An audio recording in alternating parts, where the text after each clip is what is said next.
Hello student, welcome back to my channel. JK physics में आप सभी का स्वागत है। और आइए आज की वीडियो में हम एक बहुत ही प्यारा सा टॉपिक लेकर आए हैं और आज पढ़ेंगे हम लोग रिलेटिव वेलोसिटी का ग्राफ, जो कि बहुत बहुत इंपॉर्टेंट है बच्चों। तो चलिए स्टार्ट करते हैं। Graph of relative velocity. मान लीजिए कि यहाँ पे एक बॉडी है पॉइंट ए पर और इसका अपना कुछ वेलोसिटी भी ए है। कोई दूसरा बॉडी यहाँ पे है बी पॉइंट पर और इसका वेलोसिटी भी बी है। तो अगर हमें ए का वेलोसिटी निकालना है बी के रिस्पेक्ट में तो क्या लिखते थे? वेलोसिटी ऑफ ए अब with respect to B equal to होता था velocity of A minus velocity of B, ऐसे लिखते थे। अगर वेलोसिटी ऑफ बी निकालना होता था ए के रिस्पेक्ट में तो velocity of B minus velocity of A, जिसके रिस्पेक्ट में निकालना है उसका वेलोसिटी माइनस करते थे। ये हमने सीखा था इसके पहले वाले क्लास में। आज हम लोग इसका ग्राफ सीखेंगे। सबसे पहला ग्राफ पोजीशन टाइम ग्राफ। क्या सीखेंगे बच्चों? Position time graph. मान लो कि यह आपका y एक्सिस और यह x एक्सिस। इस x एक्सिस पे हम टाइम को शो कर रहे हैं और y एक्सिस पर पोजीशन को, यानी यहां पे हम s को शो कर रहे हैं, पोजीशन को। अब देखो, हमने आपको बताया था कि पोजीशन टाइम ग्राफ पर किसी लाइन का स्लोप निकालते हैं तो हमें वेलोसिटी मिलता है। और यहाँ पे जो बॉडी मूव कर रहा है ना बच्चों, उसका वेलोसिटी कांस्टेंट है या चेंज नहीं हो रहा है। ध्यान रखेंगे आप लोग, ये भी कांस्टेंट है और ये भी क्या है? कांस्टेंट है। मतलब कि टोटल जर्नी में इसका वेलोसिटी चेंज नहीं हो रहा है। जितना से ए चल रहा है उतना ही से चलते रहेगा, जितना से बी चल रहा है उतना ही से चलते रहेगा। ओके, हमने आपको बताया था कि कांस्टेंट वेलोसिटी का ग्राफ कैसा आता है? बिल्कुल स्ट्रेट लाइन आता है, ऐसे। अगर दोनों पॉजिटिव है तो बिल्कुल ऐसे आएगा, दोनों नेगेटिव है तो ऐसे जाएगा, ऐसे पास करेगा। तो यहां पे कुछ एजम्पशन मानते हैं। लेट भी ए बराबर है भी बी के, और दोनों क्या है बच्चों? पॉजिटिव है। क्या है? पॉजिटिव है। तो इसका ग्राफ कैसे बनेगा? भी ए का ग्राफ बनाते हैं पहले। तो मान लो कि भी ए यहां से पास कर रहा है, ऐसे होगा। पोजीशन टाइम ग्राफ पे कांस्टेंट वेलोसिटी का ग्राफ कैसे बनता है? स्ट्रेट लाइन बनता है ऐसे। और Vb का भी वैल्यू कितना सेम है, तो यह कुछ ऐसे जाएगा, ऐसे ऐसे। यह A है और यह B है। दोनों सेम होगा ना? सेम दिया हुआ है सेम, तो इसका स्लोप भी बच्चों सेम होगा। यहां पे देखो, जितना एंगल यह बनाएगा थीटा उतना ही एंगल ये भी बना रहा है थीटा। तो दोनों लाइन क्या होगा? पैरेलल होगा। क्या होगा? पैरेलल।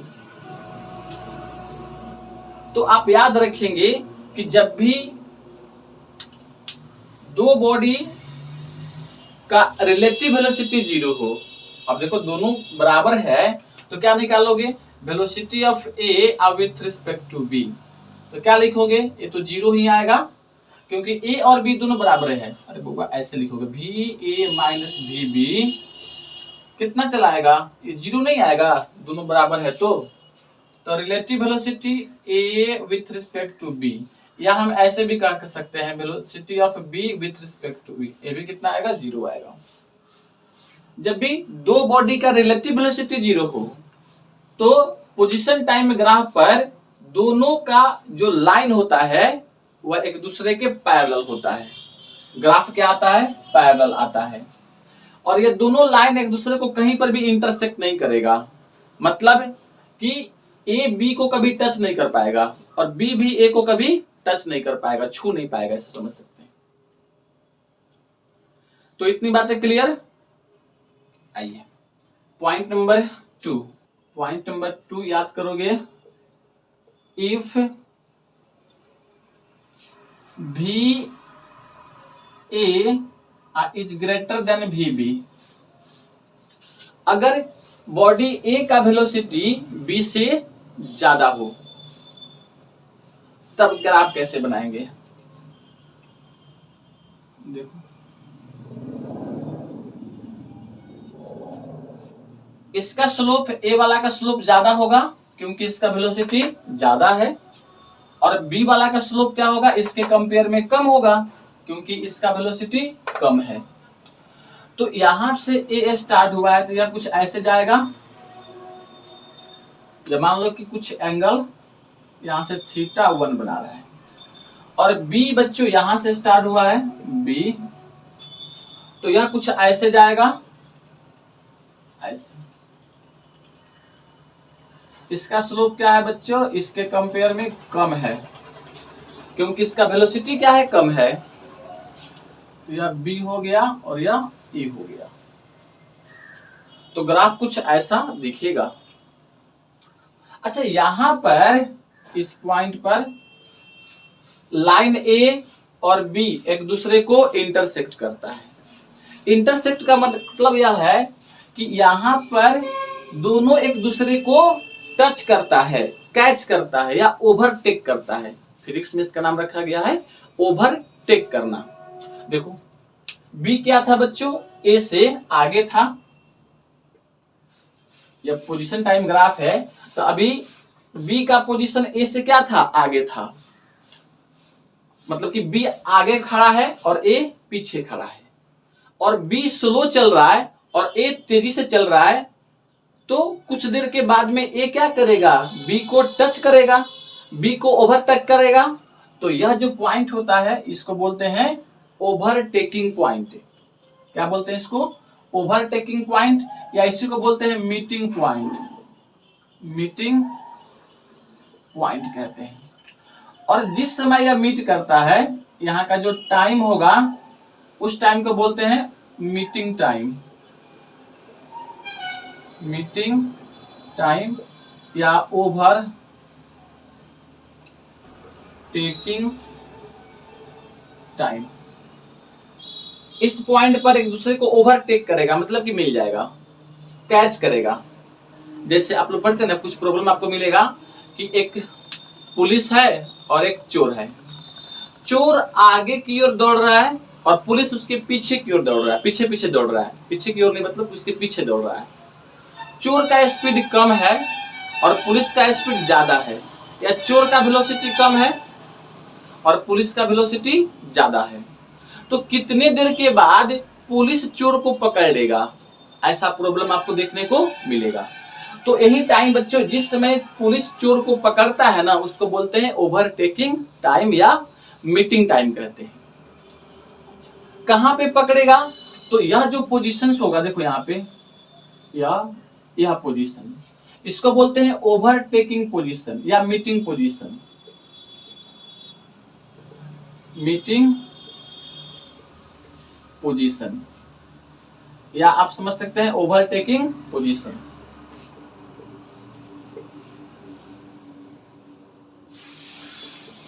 Overtaking position, okay.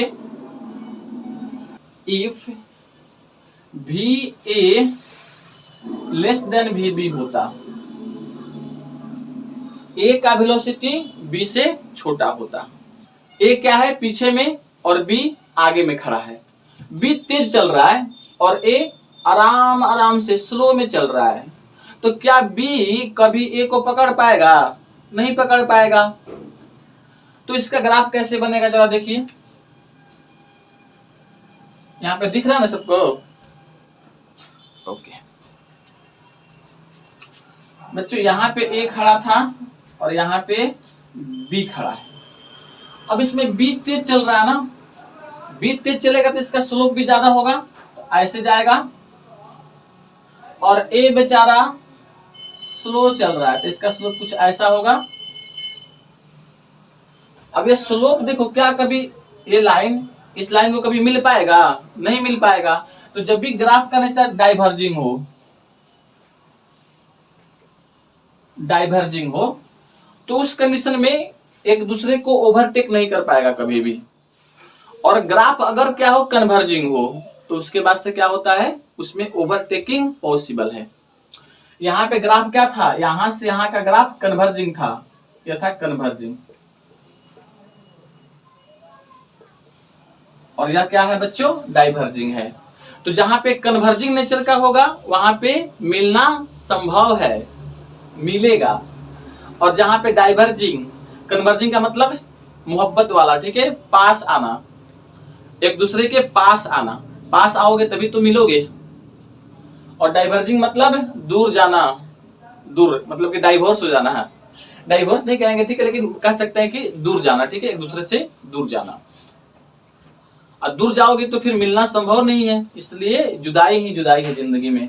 तो जहां पे डाइवर्जिंग आएगा वहां पे जुदाई, और वहां पे मिलना संभव नहीं। जहां पे लगाव आएगा, पास आओगे, वहां पे मिलोगे। चलो, तो इतनी बातें आपको क्या करना है, ध्यान में रखना है। तो हमें उम्मीद है कि ये सभी कंसेप्ट आपको जरूर समझ में आ गया होगा, और इसी पे हम लोग कुछ क्वेश्चंस करेंगे। ओके बच्चों, तो आइए इस पे आधारित कुछ क्वेश्चन करेंगे। पहला क्वेश्चन क्या है, जरा देखें। क्वेश्चन नंबर 1, ऐसा, और इस पे बच्चों एस है, इस पे टी, मतलब कि पोजीशन है यहाँ पे, और यहाँ पे टाइम, और दो लाइन ऐसे ड्रॉ किया गया है, यह ए है और यह बी। आपसे पूछा गया है ए में कि भी ए बराबर होगा भी बी के, भी ए बड़ा होगा भी बी से, भी ए छोटा होगा भी बी से, और डी में है बच्चों नॉन ऑफ दीज, इसमें से कोई नहीं। इस ग्राफ को देख करके बताएं आप लोग कि इसमें से कौन सा वैल्यू सही है। और भी क्या है बच्चों, वेलोसिटी को इंडिकेट कर रहा है। ए से मतलब ए वाला ग्राफ का वेलोसिटी, और बी से मतलब है बी वाला ग्राफ का वेलोसिटी। ओके, चलिए, तो हमें उम्मीद है कि आप लोगों ने इसे ट्राई किया होगा। आइए देख लेते हैं इसका सॉल्यूशंस। देखो, पोजीशन टाइम ग्राफ पर स्लोप निकालने से क्या निकलता है, वेलोसिटी निकलता है। जिसका स्लोप ज्यादा उसका वेलोसिटी भी ज्यादा। इसके लिए देखो, यह एंगल बन रहा है, मान लो कि यह θ1 है और यह क्या है, θ2। तो θ2 क्या है, ज्यादा है θ1 से, तो इसका स्लोप भी क्या होगा बच्चों, 2 वाला का स्लोप क्या होगा, ज्यादा होगा स्लोप 1 वाला से। और स्लोप से क्या निकलता है, वेलोसिटी। तो 2 मतलब कि किसका, बी वाला को 2 हमने मान लिया है, ये बी हो जाएगा, और ये ज्यादा हो जाएगा भी ए से। तो इसका वेलोसिटी इसके कंपेयर में ज्यादा है, तो कौन सा आंसर सही है, भी बी इज ग्रेटर देन भी ए, सी नंबर सही होगा। और आप डायरेक्ट ऐसा भी देख सकते हो, जिसका एंगल ज्यादा उसका वेलोसिटी भी ज्यादा, लेकिन फर्स्ट क्वाड्रेंट में होगा तभी, सभी क्वाड्रेंट के लिए ऐसा नहीं कर सकते आप। ओके, क्वेश्चन नंबर 2, इस पे पोजीशन है और इस पे टाइम है, और एक ऐसा लाइन है और एक ऐसा लाइन है। यह लाइन ए है और यह लाइन बी। और आपसे कहा गया है ए नंबर में कि एक्सेलरेशन ऑफ ए बराबर होगा एक्सेलरेशन ऑफ बी। बी में कहा गया acceleration of A greater than acceleration of B. C में एक्सेलरेशन ऑफ ए बराबर एक्सेलरेशन ऑफ बी बराबर 0 और डी में है none of these, none of these. चलिए इस क्वेश्चन को आप ट्राई करें, इस क्वेश्चन को, तब तक मैं इसको मिटा देता हूं। तो हमें उम्मीद है कि आप लोगों ने ट्राई कर लिया होगा। आइए इसका सॉल्यूशन करते हैं।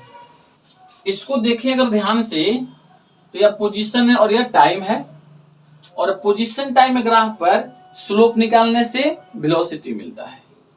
यह जो लाइन है बच्चों टाइम एक्सिस के पैरेलल है, तो इसका स्लोप कितना होगा 0, और स्लोप 0 तो भी ए का वैल्यू, मतलब कि इस लाइन का वेलोसिटी कितना आएगा 0 आएगा। भी बी का वैल्यू, वेलोसिटी तो 0 होगा नहीं इसमें। अच्छा यहाँ पे कुछ ना कुछ वेलोसिटी होगा, भी बी का वैल्यू अभी 0 के बराबर नहीं है, मतलब कि कुछ ना कुछ है। लेकिन जरा ध्यान से देखो, यहाँ पे एंगल थीटा, कहीं पर भी देखोगे तो एंगल का वैल्यू सेम है। ऐसे एंगल का वैल्यू सेम है, इसका मतलब वेलोसिटी कांस्टेंट है, भी बी का वैल्यू कांस्टेंट है ना, कांस्टेंट। क्योंकि स्लोप क्या है बच्चों, चेंज नहीं हो रहा है। पोजीशन टाइम ग्राफ पर स्लोप चेंज नहीं हो रहा है, तो वेलोसिटी कांस्टेंट होगा। और दूसरे वर्ड में कह सकते हैं कि थीटा का वैल्यू बच्चों चेंज नहीं हो रहा है। थीटा सेम है तो स्लोप का वैल्यू सेम होगा, स्लोप सेम है तो वेलोसिटी सेम है, मतलब कांस्टेंट है। वेलोसिटी कांस्टेंट है तो एक्सेलरेशन का वैल्यू कितना आएगा 0 होगा। इतनी बातें क्लियर? ओके। अब देखिए भी ए 0 था तो इसका एक्सेलरेशन भी तो 0 हो जाएगा ना, ये 0 होगा। वेलोसिटी ही 0 है तो एक्सेलरेशन क्या होगा 0 ही आएगा। अब इसमें से देखो ए बॉडी का एक्सेलरेशन 0 और बी वाला का भी 0, कहां ऐसा दिख रहा है, ए सी नंबर, तो सी क्या होगा अभी आपका आंसर है। लेकिन जरा ठहरो, दोनों का एक्सेलरेशन कहा है कि बराबर है, भी ए बराबर भी बी, और दोनों कितना के है बच्चों 0 के बराबर। ए का वैल्यू कितना आया है 0, तो ये दोनों आपस में बराबर भी तो है बच्चों, तो ये भी सही है। तो हमारा ए नंबर भी सही है और सी नंबर भी सही है। यह बी वाला सही नहीं होगा, इसमें बड़ा कहा है और इसमें कहा है नॉन ऑफ दिस, तो ये गलत हो गया। तो ए और सी सही आंसर। आइए एक और क्वेश्चन कर लेते हैं प्यारा सा, क्वेश्चन नंबर 3। ऐसा डायग्राम दिया हुआ है, इस पर भी है बच्चों वेलोसिटी है और इस पे टाइम है। एक लाइन ऐसा है और एक लाइन ऐसा, या ए है और यह बी है। इसको देख करके बताना है आपको ए नंबर, बी, सी और डी में। ए में कहा भी ए इज ग्रेटर देन भी बी, फिर भी ए इज लेस देन भी बी। सी में कहा है ए एक्सेलरेशन ऑफ ए बराबर 0 और एक्सेलरेशन ऑफ बी बराबर 0, और डी में कहा है एक्सेलरेशन ऑफ ए बराबर 0 और एक्सेलरेशन ऑफ बी बराबर निगेटिव। ओके बच्चों, तो चलिए करिए इसका सॉल्यूशन। वीडियो को पॉज करें, फटाफट इसको सॉल्व करें। Okay 1 2 and 3। हमें उम्मीद है कि आप लोगों ने इसे सॉल्व कर लिया होगा। आइए देखते हैं इसका सॉल्यूशन क्या होगा। देखो सबसे पहले ध्यान दो कि यह क्या है बच्चों, वेलोसिटी टाइम ग्राफ है। वेलोसिटी टाइम ग्राफ में स्लोप निकालने से क्या मिलता है, एक्सेलरेशन मिलता है। यहाँ पे एक्सेलरेशन के बारे में भी दिया हुआ है और वेलोसिटी के बारे में भी आइडिया दिया हुआ है, यानी आपको दोनों के बारे में सोचना होगा, वेलोसिटी और एक्सेलरेशन दोनों के बारे में। सबसे पहले हम देख लेते हैं ए के बारे में। कह रहा है कि भी ए इज ग्रेटर देन भी बी, तो क्या ऐसा है? देखो बिल्कुल यहां से यहां तक यही ना वेलोसिटी ऑफ ए है, और यह क्या है बच्चों, वेलोसिटी ऑफ बी है, वेलोसिटी ऑफ बी। तो यह पहला नंबर जो ऑप्शन है velocity of A is greater than B, ये सही है, ये सही है। आ जाओ इसके आगे, भी ए इज लेस देन भी बी, ये तो गलत हो जाएगा। जब यह सही है तो यह गलत होगा ही। अब एक्सेलरेशन के बारे में सोचते हैं। यह कांस्टेंट वेलोसिटी है, देखो टाइम एक्सिस के पैरेलल है, तो इससे एक्सेलरेशन कितना मिलेगा? 0, क्योंकि इसका स्लोप 0 होगा तो इसका एक्सेलरेशन 0। क्या इसका भी एक्सेलरेशन 0 होगा? तो कहेंगे नहीं, यह टाइम एक्सिस पे कहीं ना कहीं कट कर रहा है, देखो यहाँ पे, और यह एंगल बना रहा है मान लो कि थीटा, और यह थीटा क्या है? 90 से बड़ा है। थीटा का वैल्यू 90 से बड़ा तो स्लोप क्या होगा? निगेटिव। और स्लोप से यहाँ पे क्या मिलेगा हमको? एक्सेलरेशन मिलेगा। तो बी पॉइंट का जो बी बॉडी का जो एक्सेलरेशन होगा वह कैसा आएगा? निगेटिव आएगा। चलो देख लेते हैं। निगेटिव आएगा और 0 के बराबर नहीं होगा बच्चों, ठीक है? या ए बी बराबर नहीं होगा 0 के। तो अब देखो कौन सा ऑप्शन देखते हैं, सी नंबर। इसमें कहा है कि दोनों 0 के बराबर है, गलत है। डी नंबर देखते हैं, ए बॉडी का एक्सेलरेशन 0 जो कि सही है यहाँ पे, और बी बॉडी का एक्सेलरेशन क्या है? निगेटिव, जो कि यहाँ पे आया हुआ है, तो डी भी अपना सही है। तो इसका आंसर क्या हो जाएगा? ए एंड डी, ये सही होगा। मतलब कि ए भी सही है, डी भी सही है। इसमें ऑप्शन नहीं लिखा हुआ है, आपको ओनली देखना था कि ए और बी सी डी में से कितना सही है। ओके, तो इस तरह से बच्चों आप क्वेश्चन को सॉल्व करेंगे, और हमें पूरा उम्मीद है कि यह वीडियो आपको समझ में आया होगा। और हाँ बच्चों, हमने इसमें टोटल 35 वीडियो बना दिया है, जो कि बिल्कुल छोटा छोटा है, कोई 10 मिनट कोई 15 मिनट का, जो कि बिल्कुल सीक्वेंस में है। तो अगर आप पे फर्स्ट टाइम इस वीडियो को देख रहे हैं तो आपसे यही रिक्वेस्ट रहेगा कि आप इस वीडियो को बच्चों बिल्कुल सीक्वेंस से देखें, ताकि आपको चीजों को समझ में आए। चलिए फिर मिलते हैं अगले क्लास में, और अगले क्लास में हम स्टार्ट करेंगे वेक्टर क्या होता है, वेक्टर वाला पार्ट से स्टार्ट करेंगे, यानी प्लेन मोशन से। इतना क्लियर है? पढ़ते रहिए, मुस्कुराते रहिए, एंजॉय कीजिए।